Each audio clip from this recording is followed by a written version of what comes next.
Assalamualaikum warahmatullahi wabarakatuh. Pada pertemuan kita kali ini, kita akan melanjutkan pembahasan materi kita mengenai elastisitas zat padat bersama Ibu Husna Nadia dan Ibu Margiani SPD. Silakan peserta didik dapat membuka buku LKS-nya pada halaman ke-23. Pada pertemuan minggu lalu, kita sudah membahas mengenai kompetensi dasar yang pertama, yaitu pada surah Ar-Rahman ayat ke-7, yang artinya, dan Allah telah meninggikan langit dan Dia meletakkan neraca keadilan. Dalam ayat tersebut, tersirat bahwa hubungan dengan kenyataan yang telah diketahui manusia, baik melalui percobaan maupun suatu pengukuran, yang mana dalam ayat tersebut kita tidak membahas mengenai pemuaian ataupun kesetimbangan, melainkan suatu sifat yang menyertainya, yaitu sifat kelenturan atau sifat elastis. Indikator pembelajaran kita pada hari ini untuk kompetensi dasar yang ketiga, poin pertama, menentukan konstanta pegas baik secara seri maupun paralel. Yang kedua, menganalisis sifat elastisitas bahan dan pegas dalam aplikasi kehidupan sehari-hari. Untuk kompetensi dasar yang keempat, poin pertama, memperhatikan percobaan konstanta pegas dengan menggunakan video. Yang kedua, mempresentasikan hasil pengamatan mengenai percobaan konstanta pegas. Tujuan pembelajaran kita untuk kompetensi dasar yang ketiga, poin pertama, diberikan permasalahan, peserta didik mampu menentukan konstanta pegas baik secara seri maupun paralel. Yang kedua, diberikan permasalahan, peserta didik mampu menganalisis sifat elastisitas bahan dan pegas dalam aplikasi kehidupan sehari-hari. Untuk kompetensi dasar yang keempat, poin pertama, diberikan informasi pada eksperimen yang dilakukan, peserta didik mampu melaksanakan penyelidikan mengenai konstanta pegas. Yang kedua, diberikan situasi pengetesan, peserta didik mampu mempresentasikan hasil pengamatan mengenai percobaan konstanta pegas. Poin-poin yang akan kita pelajari pada hari ini, yang pertama ada energi potensial pegas, yang kedua ada tetapan pegas, yang ketiga ada rangkaian pegas, dan keempat pemanfaatan pegas dalam keseharian. Baik, kita langsung masuk ke materi pertama kita, yaitu energi potensial pegas. Jadi, jika sebuah pegas yang diberikan gaya, baik itu berupa tarikan ataupun tekanan, akan memiliki suatu energi yang kita sebut dengan energi potensial. Usaha yang dilakukan gaya sebesar F untuk menarik sebuah pegas sehingga bertambah panjang sebesar L, besarnya itu sama dengan perubahan energi potensial pegas.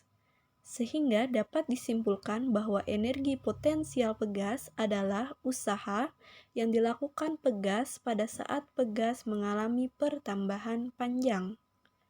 Perhatikan gambar grafik berikut.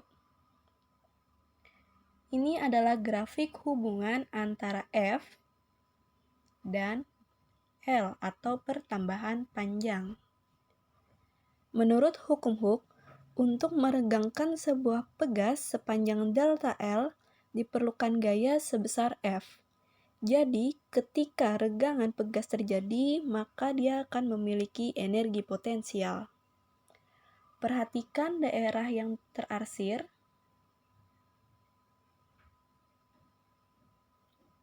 Luasan daerah yang terarsir merupakan usaha yang sama dengan perubahan energi potensial. Jadi, untuk menghitung energi potensial, yaitu dengan persamaan W sama dengan EP sama dengan setengah K kali delta L kuadrat.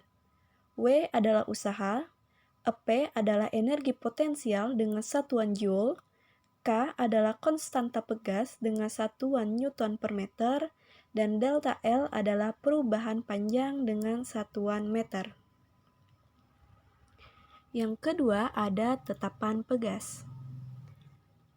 Pada minggu lalu kita sudah belajar mengenai hukum Hooke, yang mana di sana ada tetapan pegas atau tetapan gaya yang kita lambangkan dengan K kecil. Perlu kita ketahui bahwa tetapan gaya atau tetapan pegas K adalah tetapan umum yang berlaku pada benda elastis jika diberi gaya yang tidak melampaui titik batas dari hukum Hooke. Persamaannya yaitu K sama dengan E dikali A per Li atau L0. K adalah konstanta pegas dengan satuan Newton per meter, E adalah modulus Young dengan satuan Newton per meter persegi, A adalah luas permukaan dengan satuan meter persegi, dan Li adalah panjang mula-mula dengan satuan meter. Yang ketiga ada rangkaian pegas. Konstanta pegas dapat berubah nilainya apabila pegas-pegas tersebut disusun menjadi suatu rangkaian. Besarnya konstanta total rangkaian pegas bergantung pada dua buah jenis rangkaian pegas, yaitu pada seri atau pada paralel. Yang pertama ada seri, yaitu gaya yang bekerja pada tiap pegas adalah sebesar F, sehingga pegas akan mengalami pertambahan panjang sebesar delta X atau delta L. Secara umum, konstanta total pegas yang disusun seri dinyatakan sebagai berikut.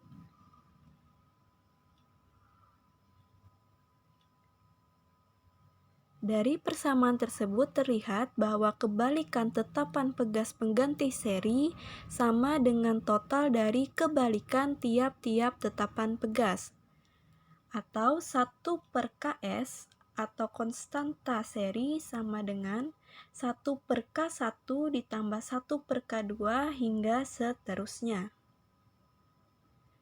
Yang kedua ada paralel, yaitu jika rangkaian pegas ditarik dengan gaya sebesar F, setiap pegas akan mengalami gaya tarik sebesar F1 dan F2.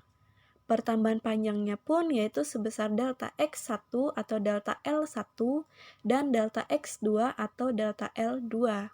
Secara umum persamaannya yaitu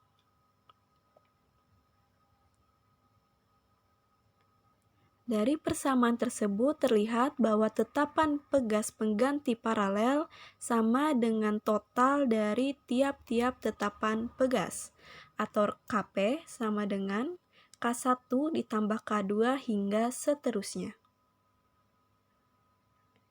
Rangkaian seri.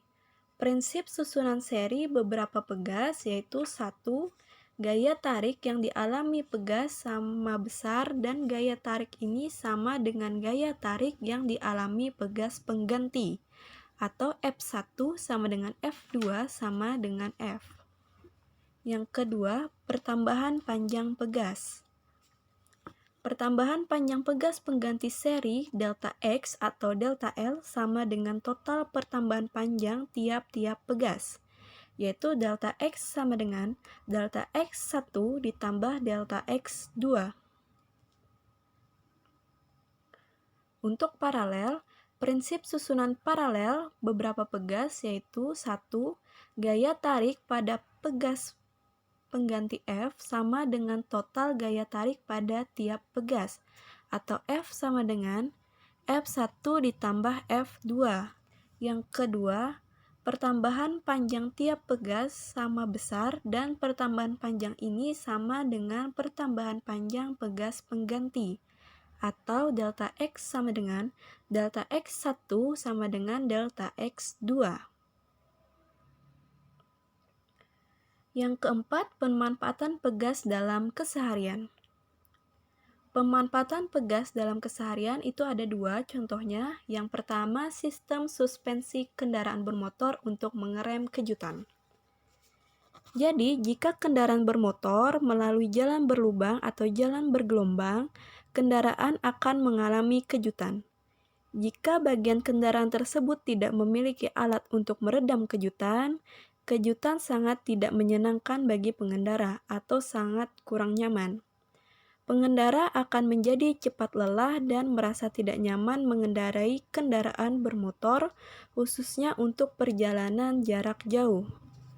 Untuk meredam kejutan, pegas digunakan pada sistem suspensi kendaraan bermotor. Ketika melalui jalan berlubang, berat pengendara berikut berat motor akan menekan pegas sehingga pegas termanfaatkan. Begitu motor berada di jalan datar, pegas akan kembali ke awalannya. Pengendara hanya akan merasakan sedikit ayunan dan akan merasa nyaman mengendarai motor. Yang kedua, pegas pada setir pengemudi. Ada 3 usaha untuk mendesain mobil yang memperhatikan faktor keselamatan pengemudi, yaitu yang pertama, bagian depan dan belakang mobil yang akan menggumpal secara perlahan. Yang kedua, kantong udara yang terletak pada setir kemudi dan pengendara. Yang ketiga, ada sabuk keselamatan. Di sini, bahwa penggunaan pegas pada setir kemudi yang akan mengurangi kemungkinan dada pengemudi menabrak setir ketika terjadi tabrakan yang fatal. Walaupun penggunaan sabuk keselamatan, pengemudi tetap dapat terlempar ke depan ketika terjadinya tabrakan. Hal tersebut menyebabkan bagian sekitar dada pengemudi akan menubruk atau menumbuk setir dan jika ini terjadi akan membahayakan jiwa pengemudi. Untuk mengurangi bahaya ini, kolom setir diberikan pegas. Jika terjadi tabrakan, kolom setir akan tertekan, pegas akan memendek dan setir kemudi bergeser miring untuk menghindari tabrakan dengan dada pengemudi. Perhatikan contoh soal berikut. Sebuah tali karet diberi beban sebesar 300 gram dan digantung vertikal pada sebuah statif. Ternyata karet tersebut panjangnya 4 cm.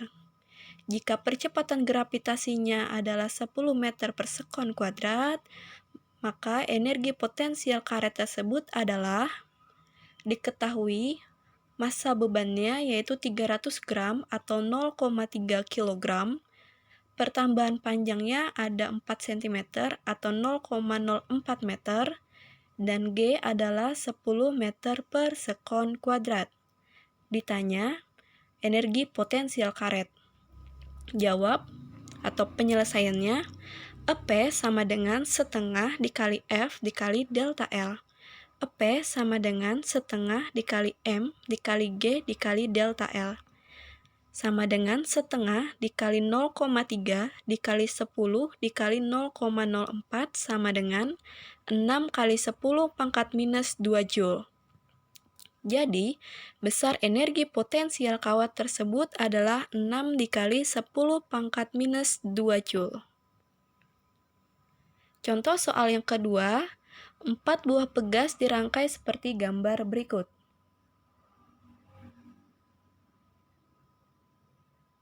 Jika K1 dan K2 adalah 10 Newton per meter, dan K3 dan K4 itu adalah 500 Newton per meter, berapakah pertambahan panjang pada sistem pegas tersebut dengan menggunakan percepatan gravitasi sebesar 10 meter per sekon kuadrat? Jadi diketahui K1 sama dengan K2 yaitu sebesar 1000 Newton per meter, K3 sama dengan K4 sebesar 500 Newton per meter, massa bendanya yaitu 5 kg, percepatan gravitasinya adalah 10 meter per sekon kuadrat. Yang ditanya delta L atau delta X. Jawab atau penyelesaiannya. Yang pertama kita hitung dulu yang secara paralel, yaitu susunan pegas paralel K3 dan K4, yang mana Kp sama dengan K3 ditambah K4 sama dengan 500 ditambah 500 sama dengan 1000 Newton per meter.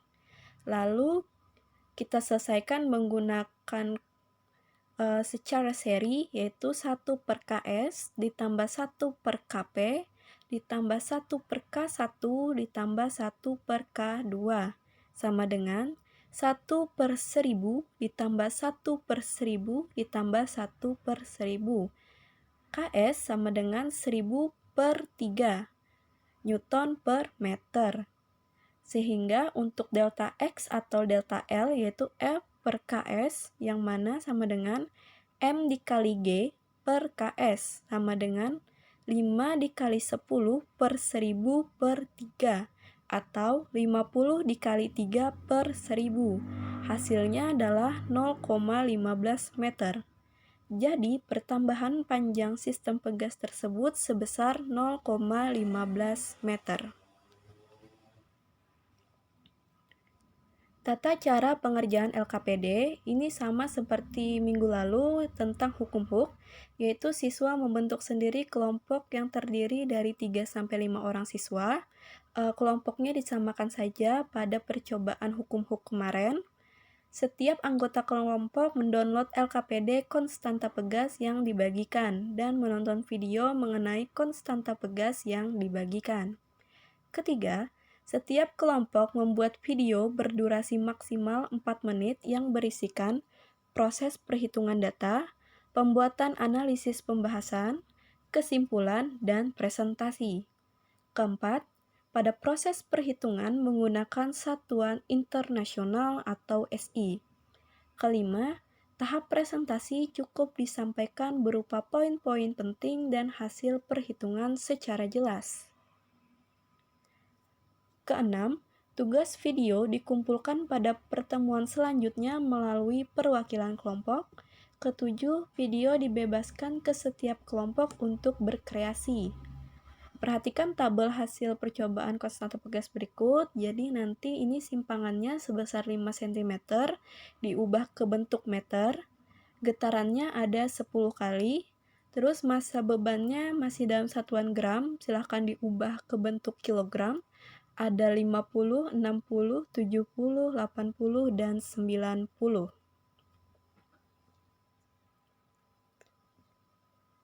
Baik, itu tadi pemaparan materi yang Ibu sampaikan. Salah hilaf mohon maaf. Wassalamualaikum warahmatullahi wabarakatuh.